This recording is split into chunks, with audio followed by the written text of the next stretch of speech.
First at 4, it's the good stuff. Lots of sunshine, low humidity, but temperatures are only going up as we head into the weekend. We'll show you how hot things are going to get by Saturday and Sunday. Sandra. All right, Ben, also first at 4, prosecutors call this man a danger to the public. We're going to look at the new charges against him. But up first, it's a massive cross-examination for the former special counsel Robert Mueller.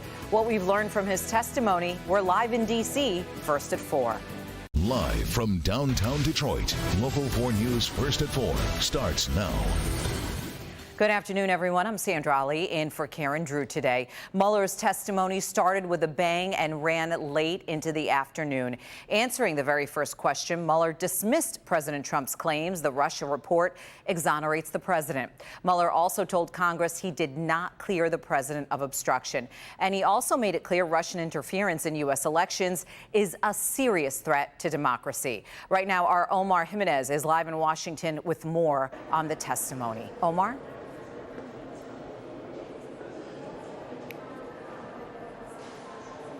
It has been a day marked on the calendar for a very long time, and one that's been really anticipated since the release of Special Counsel Robert Mueller's nearly 2-year investigation into meddling during the 2016 U.S. presidential election. And now the hearing, the second of 2 hearings over the course of today, is over. The question remains, though, will both Democrats and Republicans be satisfied with the testimony of Mueller? Nearly 100 days after the release of the report detailing Russia's attempts to interfere in the 2016 presidential election, a reluctant Robert Mueller testified before Congress. The finding indicates that the president was not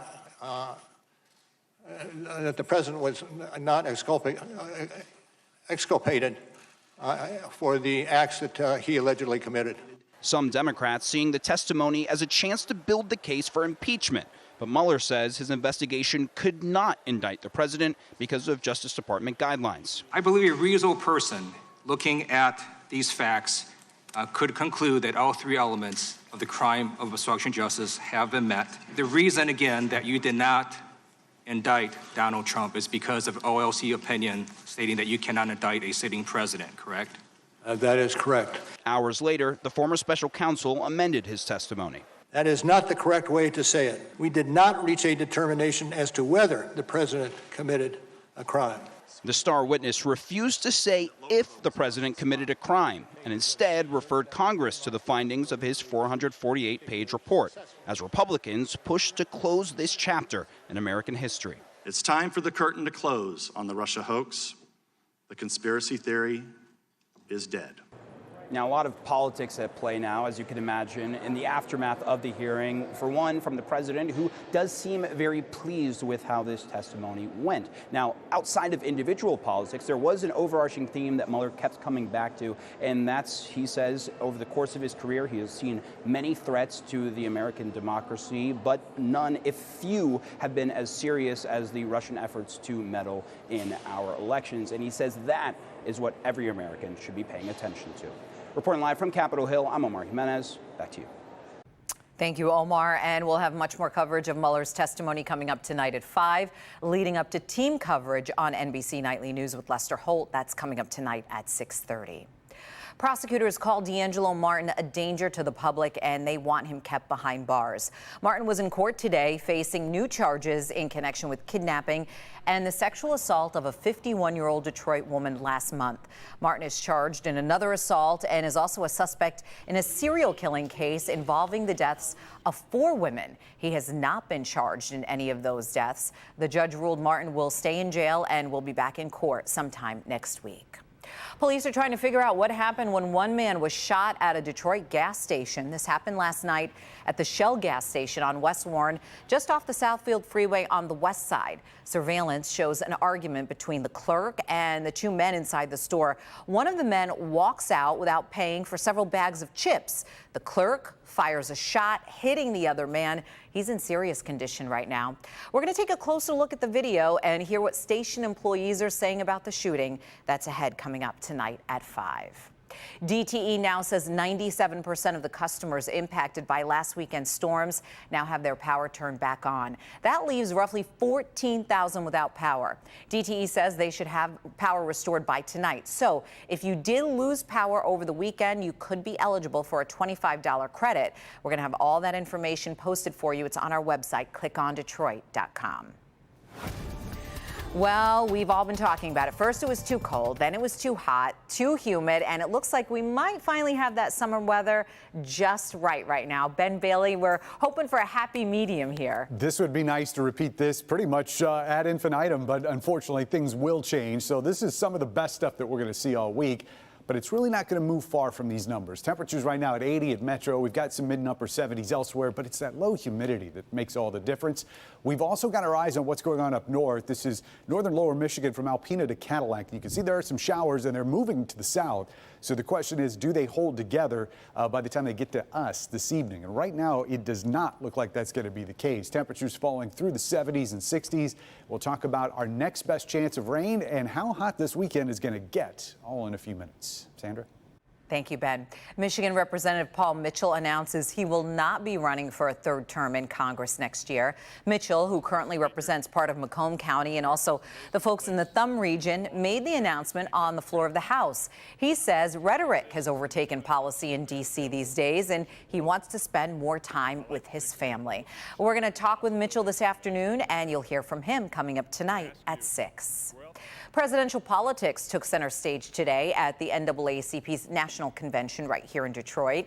8 Democrats and 1 Republican came to give their best presidential pitch to the delegates. Paula Tutman went to find out if the candidates have a plan to break through and stand out. This morning, what was dubbed a presidential candidate forum looked more like a nonstop train of political sound bites and the tried and true stumps of 9 of the 24 Democratic candidates and 1 Republican. I just want to say how good it is to be back here in Detroit. At the NAACP convention. To be with the group that has been on the front lines of social, racial, and economic justice forever. That is owing to the tenacity and the leadership of this organization. Perhaps the most fiery was Bernie Sanders. We have a president who is a racist, a president who is a pathological liar, and a president who is trying to divide the American people up based on the color of their skin, where they were born, or their religion. This group of NAACP convention attendees must be motivated to return to their home states and invigorate the electorate to actually get their souls to the polls. But the question remains, who can break through the clutter of the Mueller hearings, the racial insults being hurled at 4 congresswomen of color, and of course, the seemingly impenetrable bubble of partisanship. We have an opportunity to change the landscape of what's going on in America. But the first thing we have to do, state the obvious, is get rid of Donald Trump. But the second thing is we have to understand that this is about whether the African-American community does well depends on how well America does. Joe Biden is just our heart. He's our heart and soul. He aligns himself with President Obama.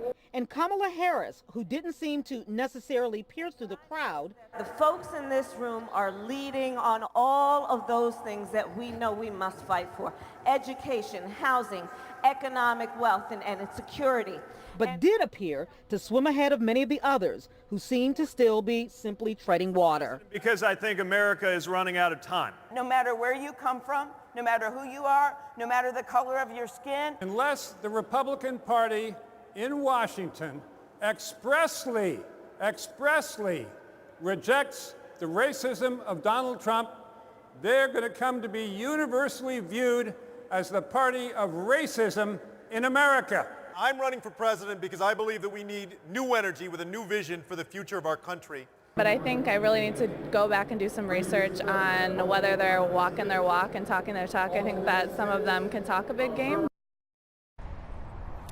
So the candidates I was able to talk to do acknowledge that they need to break through this noise and reach through to the so-called Trump Democrat. Now, judging by this audience, which you would think would be an audience they could stand out, I think they still have a lot of work to do. Okay, wait, there's more, because coming up at 5, interesting dynamics in terms of civil rights between Senator Kamala Harris and former Vice President Joe Biden. This is the place they needed to sell themselves. The people in the trenches of the civil rights movement. We'll show you how that played. All right, Paula, we will see you coming up at 5. And you can hear some of the key moments from each candidate online. In fact, we've posted some highlights for you on the politics page. You could find it at clickondetroit.com. Still ahead here at 4, a breast implant recall. Why the FDA is changing course now on a device that's been linked to a very rare cancer risk for years. What women and their families